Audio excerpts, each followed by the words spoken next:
Hello, everybody. So, a comment by Winston Churchill came to my mind recently as, this is a good way to begin this talk. He one time observed that history, as he said, is just one damn thing after another. That was his comment. And then another thought came to my mind. I lived at some point at a monastery called the Bhavana Society, which is a monastery, a Buddhist monastery in West Virginia. And they had a sign in their office. And the sign said, "Tired of samsara yet? ? Try insight meditation." Now, what do these two comments have in mind? There's a connection. And the connection is that both of them actually are pointing to disenchantment. In the spring, this past spring, I gave a talk or two on disenchantment. And what I thought I'd like to do tonight is to talk about it and to go a little further with that topic. But since I know a lot of you weren't here then when I gave that talk, I'm going to do some reviewing first. Enchantment and disenchantment are central themes in the Buddha's teaching. Now, he doesn't use those words. He uses words like attachment and non-attachment. But you know what? I think that enchantment and disenchantment are actually clearer. At least they grab me more strongly. Let me explain a little bit. The Buddha's teaching is about one thing, and that is freedom. Inner freedom, freedom of the heart and of the mind. And central teaching that he gives is called the Four Noble Truths. And they revolve around this concept of how can we be free? And that first truth is, he observes, there's suffering in life. Every one of us knows that. Every one of us knows that. And it's our suffering that keeps us from being free. We're laboring under our various sufferings. We've each got them. We all are laboring on them, under them. And his second truth is, he said, what keeps us suffering, keeps us involved in suffering, and so that we aren't free, is attachment, is how he called it. And I think enchantment is a better word. We become enchanted. We are enchanted. We're caught. We're ensnared, you could say. We're enthralled. With what? We're enthralled, first of all, with what we don't want in our lives, right? This is our suffering. There is, maybe it's an illness, or a relationship that isn't what we want it to be. Financial instability, or whatever. We each have a list. We each know what our own personal recipe of suffering is at this moment, and it's always changing. So we are enchanted. That is, we get caught and go over and over and over and labor heavily under what our suffering is. We are likewise caught with things that we do want in our lives. We are enchanted with those as well. We hang fiercely onto what is in our lives, and we want to keep it there. We don't want to lose it. Both of these are forms of enchantment. To be enchanted by our pain, you could say, is a negative form of enchantment. Yes, but it's still enchanted. It's still being caught, ensnared. And I think sometimes we are more strongly ensnared, enchanted by our pain more than by our joys and our loves. It bothers us more. We go around and think about that more. The third noble truth that the Buddha spoke about, the path to freedom, as he said, is transcending or ending the enchantment, the attachment, letting go, letting loose of the attachment, the enchantment.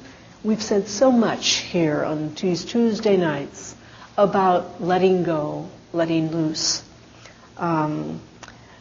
Much is said in the Buddhist tradition, teachings, the traditional teachings. And I'm just going to quote one quote that we have done often, and some of you probably know it by heart.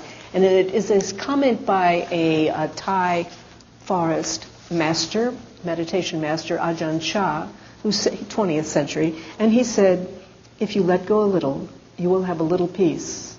If you let go a lot, you will have a lot of peace.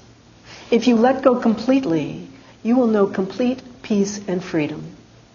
Your struggles with the world will come to an end.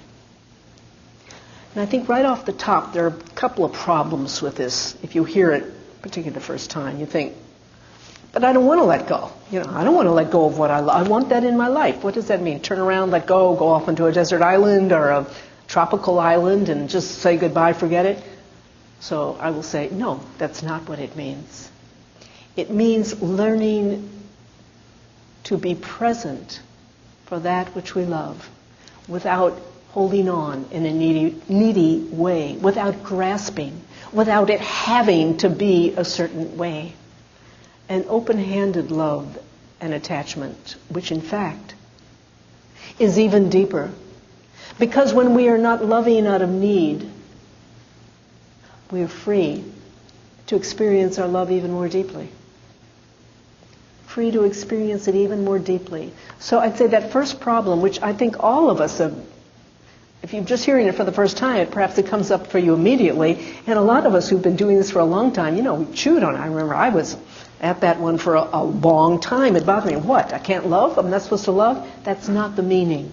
We have to go deeper and see how it plays out, that we're freer to love without need. But there's a second, I think, problem with this idea of if you let go completely, your struggles with the world would have come to the end. And the second problem is, there's no way we can let go because we just say, okay, I'm going to let go. Doesn't work like that, does it? Now, any of us who've been working with this practice have found that out. It's not a matter of deciding, okay, I'm going to let go of, and then you name it and say, I'm just not going to be interested in it anymore, I'll let it go. This is about letting go in the heart and the mind. And even if you let go of something externally, you still can be holding on in the heart and the mind, yes? And that's where it counts. The Buddha wasn't interested in what was the external, the way things look. It wasn't about appearance. It's about the way things really are. What's true for you? Which is why I asked this question in meditation today. What's really going on? What's your truth right now? Not your thoughts about it, but what's really going on in the body? This is what the Buddha is interested in. What's really true in your heart and mind? So just saying I'm going to let go is not good enough. Letting go happens when there's no longer holding on in the heart and mind.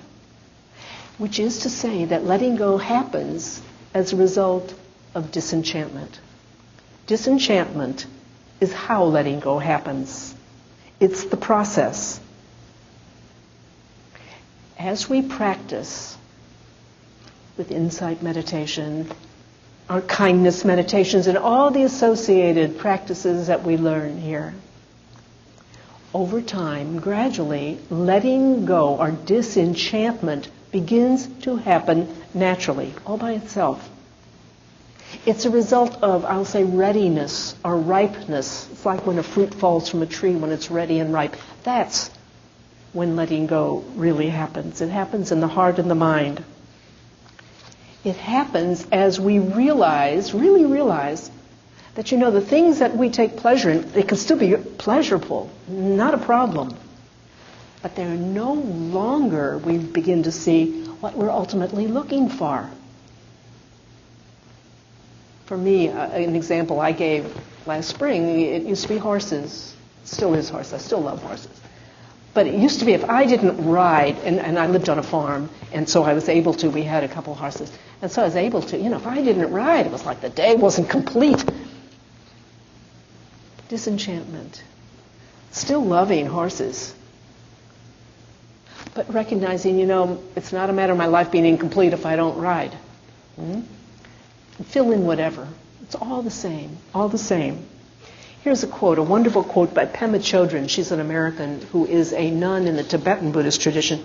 And she says, talking about disenchantment, although she doesn't use the word, but recognizing that these things that we take pleasure in, really, we realize deeply, aren't really a substitute for what we're ultimately looking for. And she says, we give anything to have the comfort we used to get from eating a pizza or watching a video.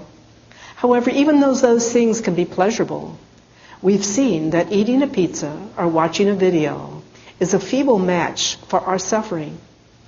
We notice this especially when things are falling apart. If we've just learned that we have cancer, eating a pizza doesn't do much to cheer us up. If someone we love has just died or walked out, the outer places we go for comfort feel feeble and ephemeral. So these outer things that we have, that we enjoy, and there's nothing wrong with enjoying them, but we realize, whoa, wait a minute, they're not a substitute for what deeply the heart is really, really looking for. This, when we begin to realize this is what I think of as the blossoming of disenchantment. And I use that word blossoming, it really appeals to me, because I think the word disenchantment can kind of sound negative. That's off the top of our head. Disenchantment, well, that doesn't sound so great. But really it is like a flower that blooms. Because more that disenchantment blossoms like a flower, the freer we are to simply be present without the neediness. It's a flower blooming or soap bubble bursting. It is a process. It happens over time. You can't rush it. Some of us get into this practice and we want to go full steam ahead and I'm going to do this and that. Okay, go ahead. Doesn't mean that the real fruit of disenchantment is ripening. It ripens in its own time.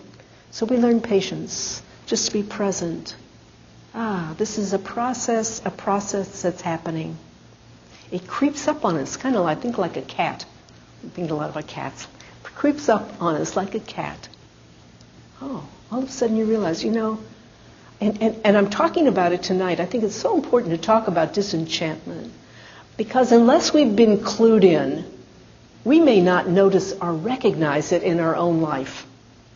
Maybe it's something like you have been meeting for, say with your neighbors every third Thursday or something like that in the summer months. And you have a barbecue or you do whatever, talk. And suddenly you realize, I don't really enjoy this. I don't really enjoy the conversation. It's not so great. And yet I'm doing it because everybody else is doing it. And suddenly you come face to face with the fact that, this isn't really doing a whole lot for you. This is a manifestation of disenchantment. Whatever that meeting used to be to satisfy the need that it satisfied, it really no longer is doing it. You're beginning to realize there's something else that's more calling you more deeply. So this is the beginning, a mark of the process of disenchantment. And it's important to recognize it and honor it as it occurs in your own life. Not only honor it, I think to rejoice. Hey, this is working. This process is really happening. Not just words and not just wishes, but it's really happening. A feeling freer. Now, disenchantment happens on different levels. First of all, there is a level of just activities. The activities that we do and really never have liked very much, but we've just done it for any variety of reasons. We're pleasing people or because it helped in some way. And then, as I just said, you begin to realize, I don't need to go see the neighbors every third Thursday in the summer months. It really isn't doing anything. That's disenchantment. You can even still enjoy it on some activities, horseback riding. You can enjoy it, but it's not like, as I said, you're tied into it. You're not tied into it if it doesn't happen. Disenchantment also happens on the level of our beliefs and opinions. I think there are a couple of different responses. When we have a belief, it doesn't take much to realize. Not everybody holds the same beliefs you do, right?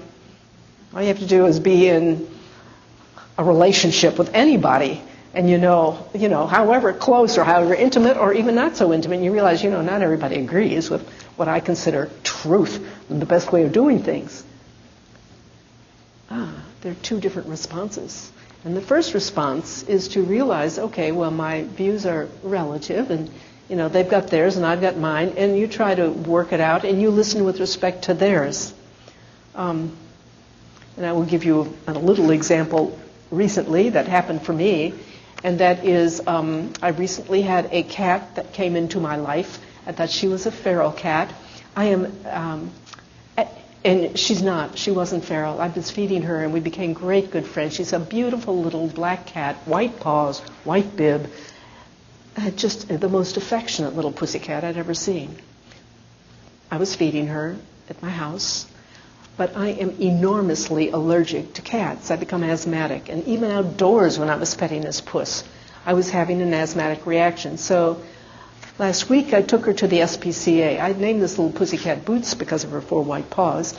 And I called afterwards a few days later. I said, so how is Boots doing? And they said, oh, well, we've renamed her. We already had a pet named Boots. We renamed her Livy, which actually is a cute name. But I felt inside of me, what? Like, you didn't ask me. And she's not even my cat. And then I laughed. Oh, yeah, getting tied up in my own belief system right there, But I would like to say about this little Livy that she is up for adoption. There are a few flyers back there. She is the most adorable cat, and there's no adoption fee. If anybody would like and love to have a wonderful companion and pet, Livy is there for you. It's SPCA. But going on with disenchantment. So one way is to realize that our beliefs, are kind of relative. Not everybody holds them. But the other way is to say, that's my belief, and this is to really hunker down in our own belief. It could be something really small. I could have said, why did you rename her, or something like that. Something really tiny. But also, we see it happening all the time, don't we? On the political level and on religious levels, we see these really sharp differences that occur when people say, this is it, this is the way. So without going into that, because I think all of us know infinite numbers of examples when there's been dislocation, disruption, war and violence, because people are holding on to their own beliefs and will not accept anyone else's. And that the other person may have a valid point of view. We've seen it. So the more to the point is, where are you holding on? For you to ask yourself, where are you still enchanted with your own beliefs? We've all got places, right? So just asking yourself, just noticing, not only right now, but after you leave, continuing to notice, where is it that you're holding on, that you're enchanted? Because any place you are enchanted and holding on is a place where you are not free. You cannot be free if you're holding on like this and say, this is right. There's even a more subtle level of enchantment and subsequently of disenchantment that catches us and that we can let go of. And that is our enchantment with the non-stop flow of our thoughts. Don't we listen to our mind as it flows on and on, yak, yak, yak, yak, yak, yak, yak, all day long, doesn't it? And we're right along with it. And as I've often said, if anybody if you ever wrote down verbatim even 1 minute of your thoughts, you'd be bored to tears. And yet somehow when it goes through your mind, it is so fascinating. It's so compelling. More compelling than usually anything that's going on out there, right? But at some point, as we continue practicing, what we begin to notice, and it can take years, we begin to notice, what? This doesn't stop. And not only that, but it goes on and on and on about the same thing over and over and over. This doesn't get me anywhere but stuck. Stuck in this flow of thoughts. When you begin to recognize that, this is disenchantment happening. And you can also realize, not only am I stuck in the flow of thoughts, but thoughts are only thoughts. They're not real. They're not reality. They point to something out there that may be reality, but they're like a veil between us and reality. All these words, these opinions, these memories, it's not it. This is disenchantment happening when you begin to really see that, and then you begin to catch it during the day. It's not just seeing it once. Oh yeah, I've just been lost in these thoughts. That's why in meditation we say, notice when thoughts arise and pull out. Let them flow by, as I said tonight, like leaves, autumn leaves on a stream. We can do that. We have the power. We can't stop the mind from thinking that's going to do that, but we have the power to pull out. Why? Because you're not your thoughts. It's like, what? I'm not my thoughts? Right. That's what you begin to realize directly as you practice with this. You're not your thoughts. Thoughts aren't reality. It's so very simple, but we miss it until we practice with this a lot. So these are levels of disenchantment.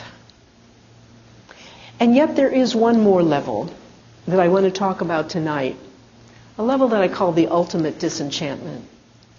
And I'll say that some of you I know are brand new here, and maybe you're new to a spiritual practice, or maybe you've been doing it in your own way for years anyway.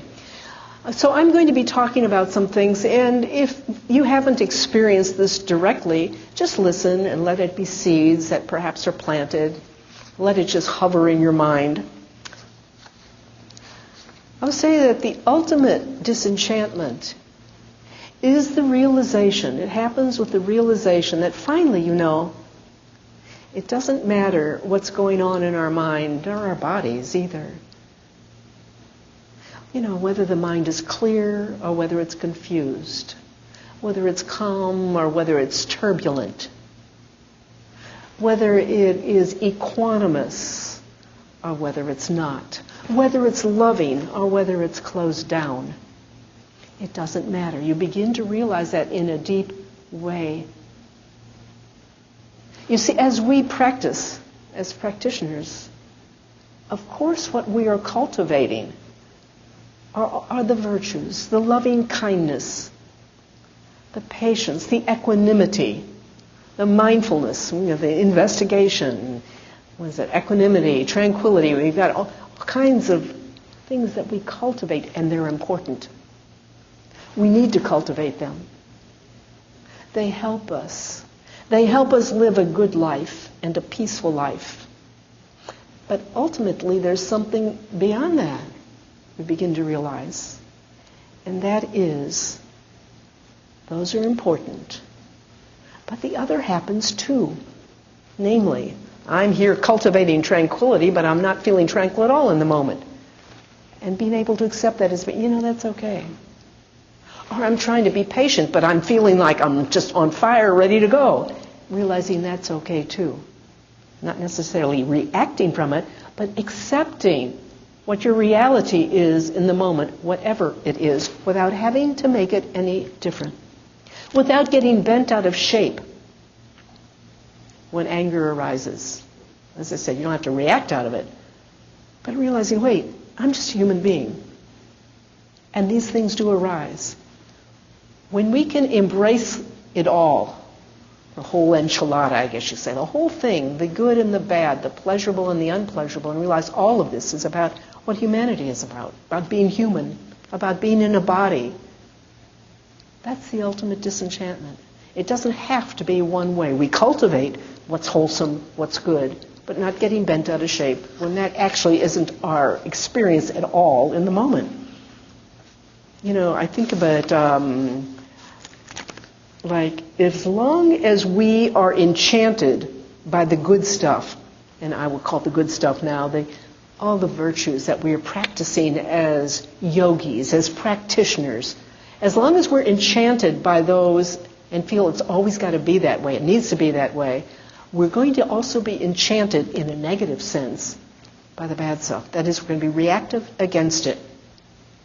It's like ham and eggs are a tick-tock on a clock. You know, it goes the good stuff, the bad stuff, the pendulum swings. Good, bad, good, bad, good, bad. This kind of disenchantment, the ultimate disenchantment, this good and bad go on. And the ultimate disenchantment is up here. It's not more good. It's not about being, oh, let me get better at being good. That's not it. That's how we so often respond. Let me just get better. I need to be more loving so I never close down. You know, I need to be more patient so I'm never impatient. That's not it. It's recognizing impatience will sometimes arise, or shutting down will sometimes arise. It's okay. That's a recognition from above the tick-tock level. Yeah. So this disenchantment, this ultimate disenchantment, is like stepping back. And I will say that this is finally, what the Buddha's teaching is pointing to. Finally, this is what it is. See? We cultivate the other. We cultivate the goodness, the wholesome. But the Buddha is pointing to something even beyond it. The cultivating the wholesome is the starting point.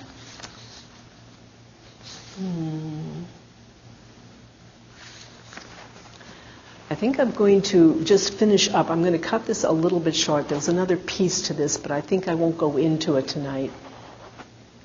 But I would like to say that there is a paradox as we practice.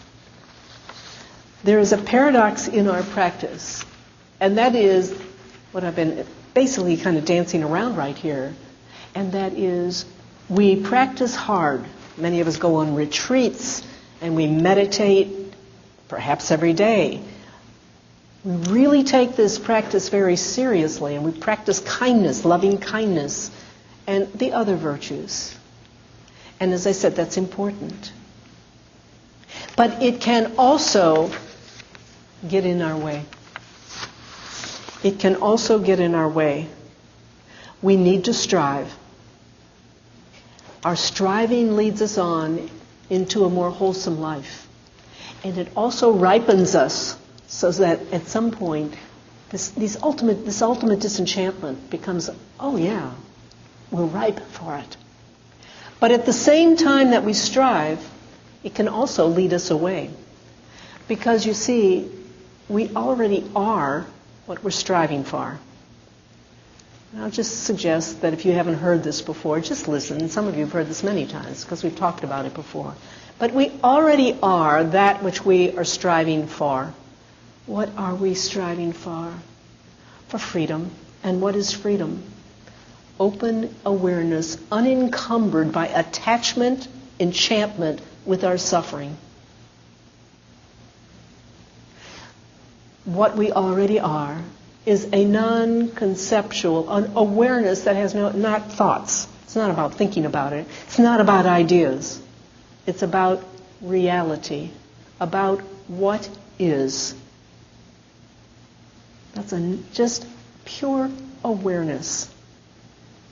Pure awareness. And we already are that. And so what can happen is that we can become like a dog chasing its tail. We're striving so hard for what we've already got. There was a cartoon, an old Peanuts cartoon that I really liked. And it was one where Charlie Brown and Lucy were playing baseball. And Lucy walks up to Charlie Brown, and she had her baseball mitt on the top of her head, and she says, "Charlie Brown, I can't play." She didn't like baseball anyway. "Charlie Brown, I can't play because I can't find my mitt." And he says, "What would you say if I told you that your mitt is on top of your head?" And she said, "Oh, don't be ridiculous." And she walked off. That's kind of our situation. We are what we are striving, running after. We are this pure open awareness. And all we need to do is to relax into it and just be present for it. It's the hardest thing in the world. And the Buddha knew that. Why? Because we grab onto this one and, oh, wait a minute. No, really, this is one that's important. I'll do it afterwards. I'll let go afterwards. But right now I need to deal with, and then we glom on. So we've got it already, but we need to be present and recognize and relax into the truth of what it is we already have. And that is simply being. Each one of us is. Beneath all the levels, all the armor, all the thoughts, all the loves and the hates. And again, it's not about giving up love, but against all of our identifications, there's just isness, awareness. So the mitt is already on top of our head. In fact, it is us. So I'm going to stop this talk here. And thank you for listening. And ask if anyone has any questions. I hope so, or comments.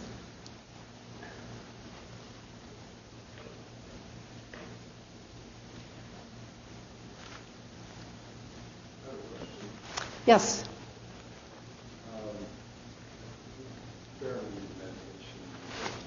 And can you speak up, please? Yeah, fairly new to meditation. Sure. Buddhism.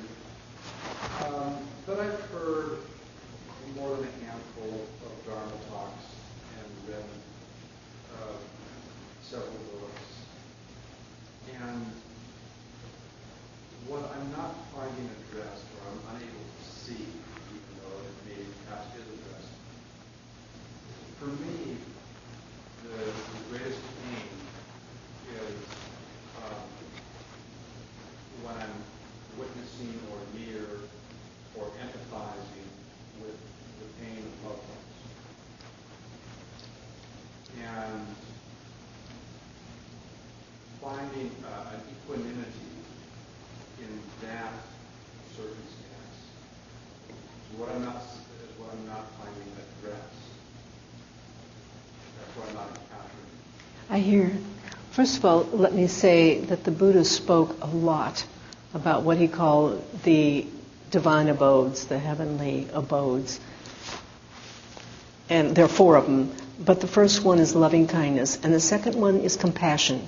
And what compassion is bringing loving kindness to beings who are suffering. And that's what you are describing right now. You experience compassion. It's not about being indifferent. You don't have to be equanimous. That's compassion. You feel it. Does that make sense so far?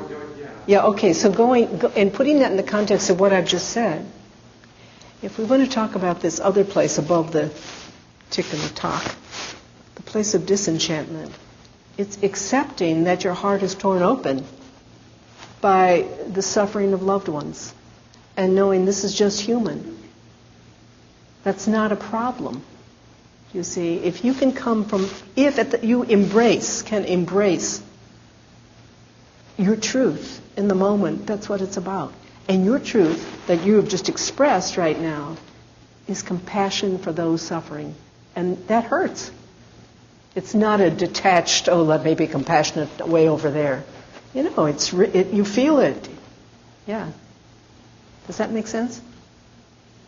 Yeah, but it can be unbearable, and one, there's a false, a misdirection is to want to detach from that. I hear you.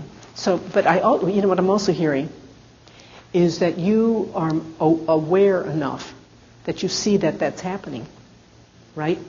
So you're not just blindly reacting out of it. You see what's going on. And as long as you see what's going on and you recognize that reactivity is not going to be wholesome, right? Detaching because it's just too painful, that's not wholesome either. So being right in the midst of the fire, standing there, and knowing that, in fact, is where you're called. This is your practice. This is what you are walking into and being asked to sit in the midst of, with an open heart to the extent that you can. And when your heart shuts down, that too is okay. You know you're going to come back. You know your intention is good. And I'm hearing that you have a high degree of awareness as to what's going on for you. This practice is not easy, and it does ask us to be with our truth, and that's often being in the middle of a fire. That's where you are. So trying to do it with as much love for those you love, but also for yourself. Really bring kindness to yourself amidst that. And don't blame yourself if you try. Sometimes you need to close down or back away a little bit. Does that make sense? Yeah.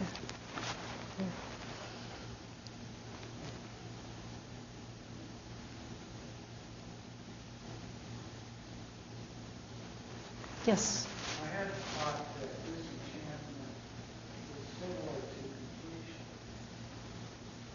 It's like That's beautiful. Yeah, as a process. Yes, that's very beautiful. That's a good word. It's like an ending. Like a what? When a completion is like an ending. Yes. And it's like a great story that you get completely, namely,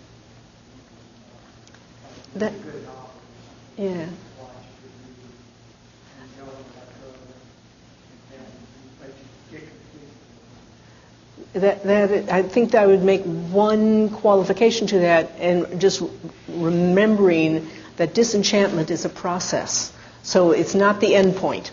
It's the ongoing, really, process by which we are letting go. And yes, which goes right back to what Ajahn Chah said at the very beginning, if you let go completely, your struggles with the world have come to the end. Well, none of us have let go completely. I would think I can safely say that. But we're in process. We're becoming complete. Huh?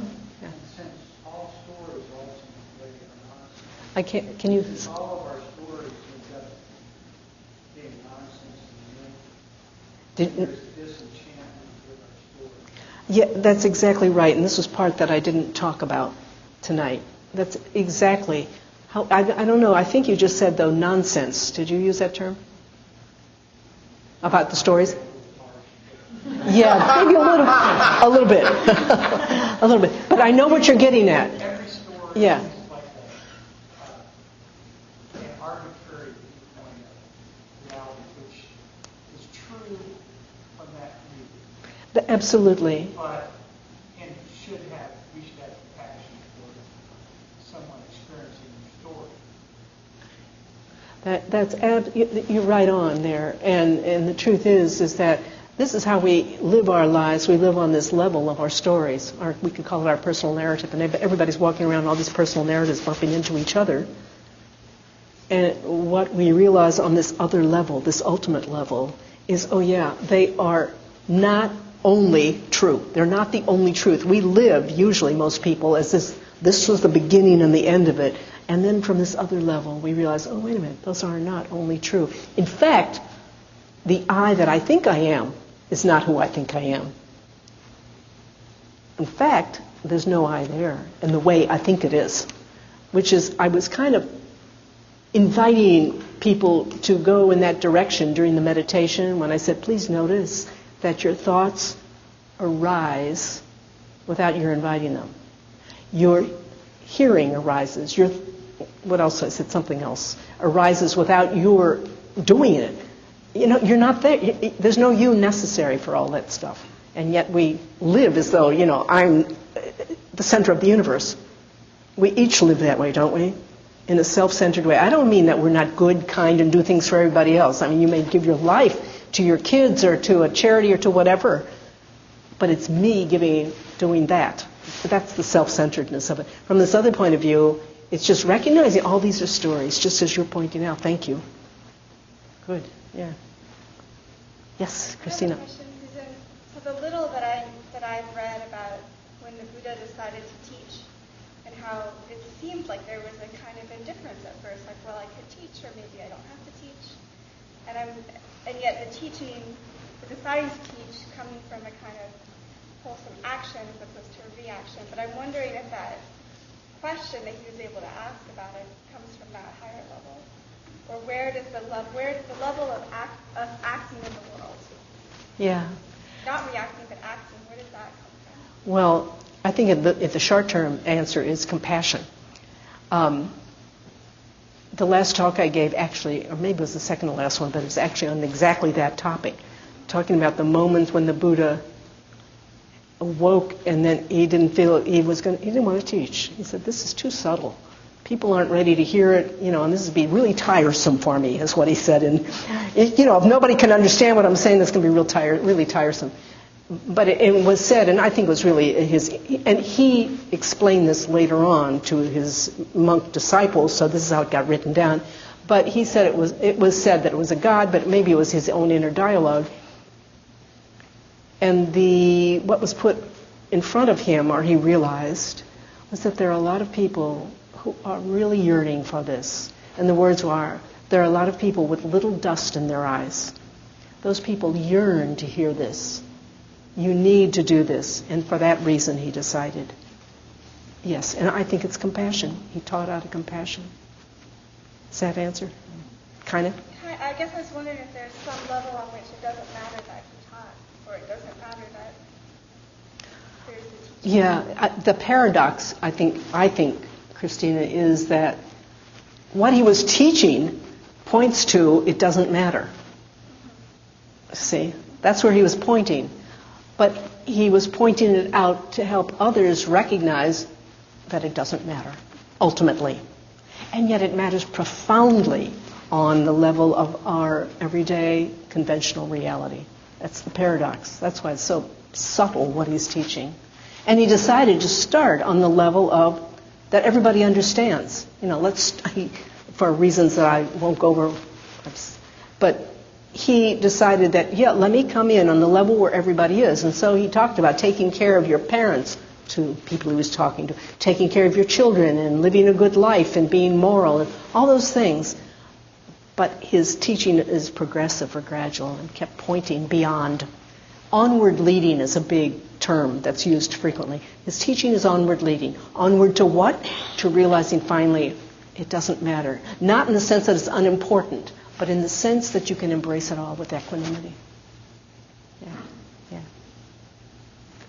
Oops, it's 9:00. Thank you all. See you next week.